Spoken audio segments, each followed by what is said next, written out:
Welcome to the Banker Lamp. Please enjoy the video. You start by locating where Autocad saves temporary backups. Open File Explorer and navigate to the folder containing your DWG. Once there, make sure hidden items and file extensions are visible so you can see.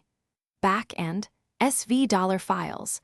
You should identify the original drawing name first. That makes matching a backup straightforward.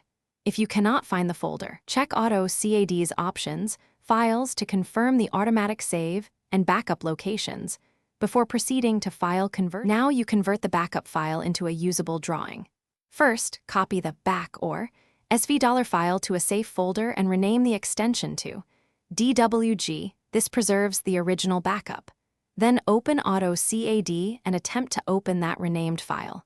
If Autocad warns or the file seems corrupt, use the recover command from the application menu to force a repair. Once done, save the recovered drawing under a new name, so you keep both versions for comparison and rollback. Finish by verifying the recovered file, open it and compare important layers, blocks, and recent edits against the last known DWG. Then run Audit and Purge in Autocad to remove errors and unused data, and save securely.